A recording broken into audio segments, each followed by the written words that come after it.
G'day viewers and welcome to a weekend edition of Totally Fucked Up Friday. I mean, it's Friday as I make this, but with the time rendering and whatnot takes, fuck knows when this will be live. Sometime on the weekend, depending where in the world you are. But hey, I was doing some live streams during the week. One of my regulars said, "You haven't made a video ragging on Trump for a while." True point, so let's start there. And, of course, there's a wealth of potential material. The Trump shit show continues to lurch from fuck up to disaster to terrifying incident. And yeah, there's so much to talk about, like his lawyer, Michael Cohen, who is so definitely in the shit and really looks like being the linchpin of bringing Trump down in terms of criminal prosecution. Just this week it's just been outrageous. All the stories come out. Oh, this guy was literally selling himself to people, saying, "Hey, I've got Trump's ear. I'm his personal lawyer. I'm his fix-it guy. You want to get at Trump? Give me money." And by money, we mean hundreds of thousands of dollars. In total, well over $1 million from various entities. And the one that really does my head in, that this is after the election, when they all know that Russian involvement in the election is being investigated. Cohen took like $500,000 funneled through various channels, but which has come from a Russian oligarch. I mean, seriously, even if that payment was totally legal, which I highly doubt, but let's, for a crazy thought, say, oh, this money he got from a Russian oligarch is totally legal and above board. Who in their right mind, when they are facing an FBI investigation into Russian involvement, goes, now's probably a great time to take $500,000 from a Russian oligarch? I mean, like they want to be caught. It's like they want to be prosecuted. There's a level of stupid that is like approaching performance art. It's like these people actually want to destroy Western civilization by embodying its worst excesses, so everyone just says, no, this is fucked, burn it to the fucking ground. It's absolutely bizarre to see such flagrant behaviour just happening again and again and again. And even outside of the money and the corruption side, just his general behaviour, like this week, Trump goes, I'm pulling out of the Iran deal. That's the thing he'd been basically saying and threatening for a long time, and it's because it was something from the Obama administration, and he's made it clear that he really hates Obama and he wants to destroy every single aspect of the Obama administration just because of that hate, not because of any sense. And it's like, well, all these people are, and when I say all these people, I mean a very small number of these hardcore supporters. The rest of the world is going, what the fuck is wrong with you? But you get people say, see, this is Trump being strong because he got scary walrus mustache guy in to advise him. And this is someone who's repeatedly said there should be a military attack on Iran, which Israel apparently took seriously this week. And so Trump's going, I'm pulling out of the deal, which every other observer, every other international government's going, the fuck are you doing? Because Iran hasn't breached the deal. By pulling out, America breaches the deal. Now, there's a number of issues tied around that. But just to give Trump supporters 5 seconds, I will now paint. This is the best possible light to paint this decision in.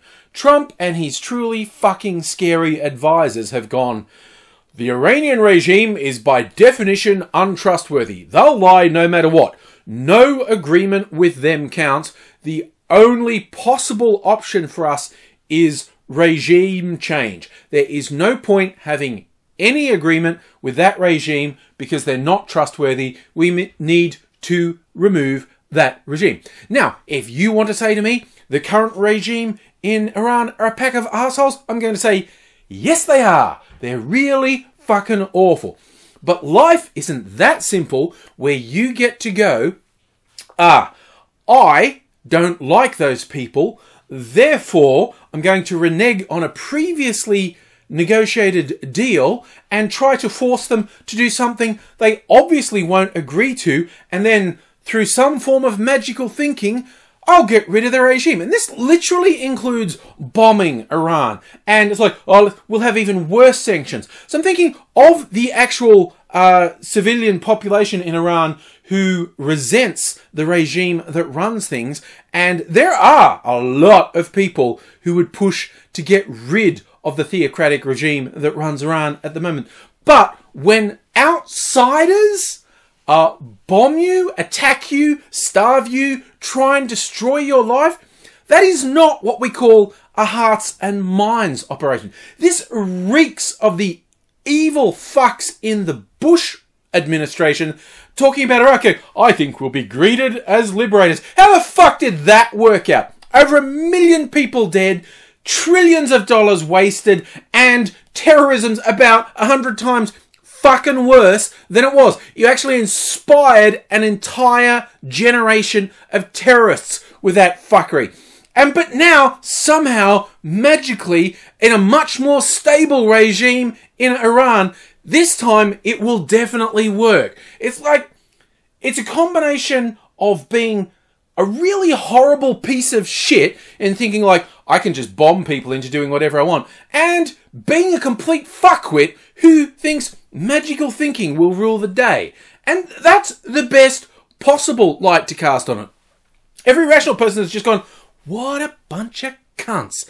And it's just, on top of everything, on top of it being unworkable and just really ill-advised, what it's done is said to the entire fucking world, there is no point forming any agreement with America ever because it won't be honoured. And it's not like, well, it's like there'll never be any attempt to have an agreement with a volatile foreign power again. Oh, you know, except Trump's got a meeting lined up with Kim Jong-un from North Korea. And I will be fascinated to see what happens with that. I don't know what Kim's whole agenda there is. Speaking of people who can't be trusted, and honestly probably should be gotten rid of, but that's easier said than done. But he's agreed to meet Trump, and what the fuck, is he just going to make a mockery of Trump? Because let's get real, Trump is a very stupid person.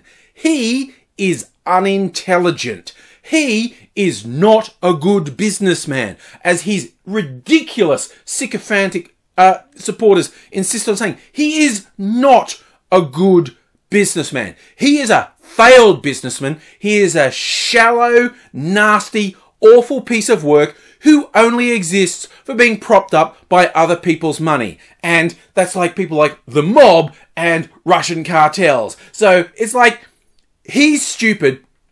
I don't think we know enough about Kim to know what he's going to do.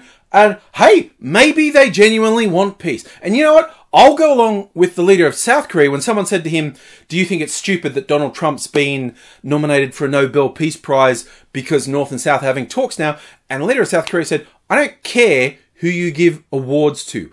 All I want is for us to have peace. If we get peace, give an award to whoever you want. If there is some settlement that actually works between North and South Korea, and you can argue they were pushed to it by Trump's insane behaviour, let Trump have it. I mean, as I said before, Trump being nominated for the Nobel Peace Prize makes at least as much sense as Obama winning it. Which is to say nothing at all. I mean, fucking Henry Kissinger, war criminal, won the Nobel Peace Prize. Okay? It's fucking meaningless. It's bizarre. But hey, you know, if something happens, let's give it to Trump. Let's have him feel good. But when you're going into a negotiation like that, having just backed out for no reason, Iran did not breach the agreement. America is breaching the agreement. Going into a delicate talk like that, having just shown that you are completely untrustworthy. I mean, what the fuck is going on there? It's just like, it's because these people, they're completely incapable of consequential thinking. It's like ego, ego, ego, ego, impulse, impulse, impulse, impulse, and maybe they'll eventually pay. But see, I've ceased trying to predict what's happened because nothing makes any sense, okay? Nobody is being held accountable for obviously terrible things that they should be held accountable for. So maybe they're all going to jail. Maybe they're all going to be prosecuted. Maybe we're all going to die in a nuclear fucking fire. I just don't know anymore. Hey, let's lighten the mood. That was really down, wasn't it? Let's lighten the mood. There was a story in Australia this week that really tickled my fancy because I just found it farcical, and it was a beautiful highlighting of the hypocrisy of conservative forces in Australia. Now, I live in a state called Victoria, and we have what's arguably the most progressive state government in Australia at the moment, which drives the Murdoch conservative tabloids just around the bend. Like, they've just been non-stop attack and non-stories and appealing to the filthy worst racists in the world. And the leader of the opposition, the conservative opposition, the Liberal Party, who, by the way, had lobster lunches with mafia bosses, keeps talking about our current premier as being soft on crime, while he should be fucking investigated for fundraisers with the mob. But hey, you know, that's just a crazy thing that I think, like, hey, let's not make up racist lies. Let's investigate people who do fundraising with the mafia. I don't know. Maybe I'm crazy. Maybe I'm crazy thinking, but that's the thing. But the Victorian branch of the Liberal Party has been going further and further to the right recently, which makes no sense from an electoral point of view. But they had a recent party talk fest where they were just going for it. They're like, they hate the Safe Schools program. They're very pro school chaplains. They were talking about, I think, public flogging at one point, and just all these ultra conservative things. And one of the members of the Liberal Party, apparently under a pseudonym, on Facebook, when there was a whole discussion on why are these ultra-conservative religious types starting to get the ascendancy in a state where their attitudes will just never get them elected. And particularly some really conservative Mormons have been recruited to the Liberal Party and have been pushing their incredibly conservative, anti-gay and various other regressive policies. And this one guy, apparently under a pseudonym, said, yeah, look, the true liberals, the ones who follow the teachings of Menzies, the ones who support the current Prime Minister, we're as pissed off at the moronic Mormons as anyone. And that was the actual quote, moronic Mormons. And he's in trouble because one of the Mormons who got elected to a high position is trying to have him sort of kicked out of the party. Now, in and of itself, that was a dumb thing to say. Like, if you want to say, I disagree with that policy, talk about the policy. Picking on someone from a religious base, while there might be a direct connection when you're picking on the religion, that's probably not going to work in your favour. But why I like this is because this is the party that has shamelessly demonised Muslims forever. And whenever they've been picked up for their horrifically unfair anti-Muslim bias, or their anti-African bias, anti-anyone who's not a straight white person bias, basically, they've just gone, oh, that's political correctness gone mad. This was an assault on free speech. And now, within their own ranks, they're trying to fuck someone over for transgressing. Like, for saying moronic Mormons. Now, anyone who knows me knows I really regard Mormonism is like the Ralph Wiggum of Christianity.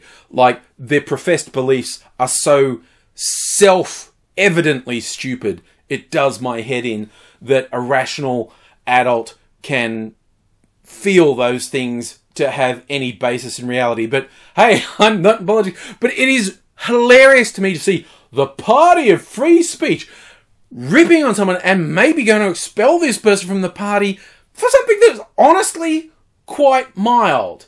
Moronic Mormons. I mean, as I said, I think it was ill-advised of him, and I think if you're going to attack someone on a policy basis, do the policy. Don't say because of their ethnicity or their religion is what makes them stupid. The policy's stupid. It was a stupid thing to say. But if this had been anyone on the left attacking anyone on the right, and these are people who've done the most horrifically racist stuff, from Bill Leak cartoons through to anti-African and anti-Muslim lies. But now they're going after one of their own. And seriously, I just want to see. I want to see them tear themselves apart, because this will be hilarious, because these religious conservatives are getting more and more power, but there's the other hard right conservatives who think attacks on free speech and political correctness is the worst thing ever. And at this point, they'll be having this massive cognitive dissonance on, wait, that's a religious conservative, but they're also opposing free speech. Oh, does not compute. I can't wait to see what happens. Hopefully, you know, just a complete meltdown, because I'm vindictive like that and I like to see it. And I think I want to end on really a comparatively lighter note. Someone sent me a message, a friend sent me a message on Twitter, said, you should talk about Cockygate, hashtag Cockygate. And I hadn't heard of it, so I had to look it up. And what it comes down to, this is from the world of self-publishing.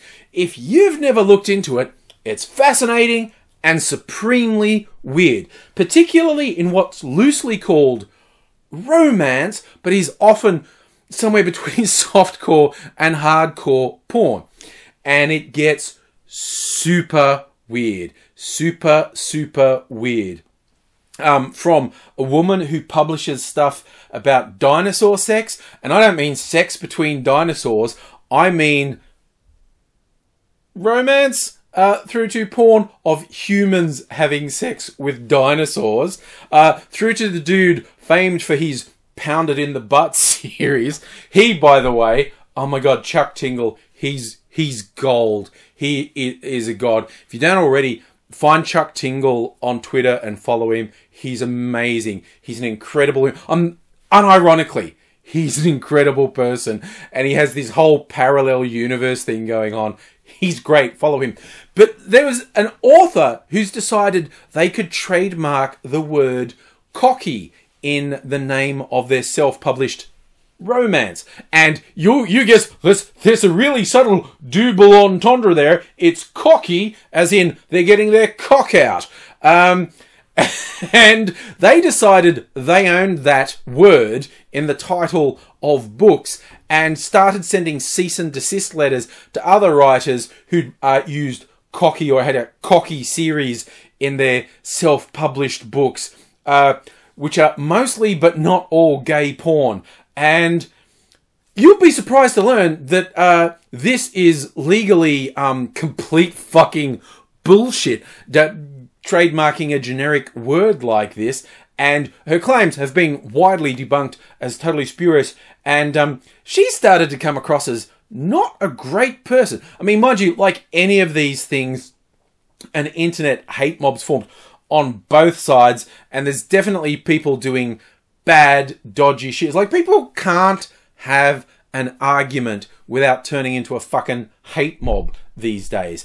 And yeah, don't... And I'll just say it explicitly, don't ever waste time attacking someone who rags on me, because there's a whole fucking cottage industry of losers who don't have a life making videos saying how much they hate me. Don't engage them. And often these ones who their whole modus operandi is to deliberately whip up a mob, and they know that's against terms of service, and they'll put some pathetic disclaimer in their videos like, oh, you shouldn't attack the person I'm talking about. Fucking cowards. They know what they're doing. They're doing it deliberately, and they're fucking gutless. But I mean it. I will not be friends with you if you attack someone in my name, okay? But yes, back to Cockygate. So this one writer has said no one else is allowed to use the word cocky, which is never going to hold up. And the whole fucking house of cards of it seems like the person claims to, well, they couldn't trademark the word cocky, and it turns out they trademarked cocky in a particular font, and they possibly rightly asserted people were trying to rip off their mildly successful self-published books by using the same font. But then it turns out you can't trademark the use of that font under the terms of use of that font. And it's round and round, and it's basically, it's unpleasant. It's unpleasant. Like, I wish I could just be lighthearted and make a whole bunch of cock jokes. If AZ was here, That's all it would be. It would just be cock jokes. So I think we'd all like to imagine that. And AZ, by the way, is not well. He's a very unwell chap at the moment. Hopefully he'll get better soon, and we'll see him on the screens again soon. So, but yes. So I think we'd all just like to imagine AZ making a non-stop series of cock jokes, because that's something he likes to do.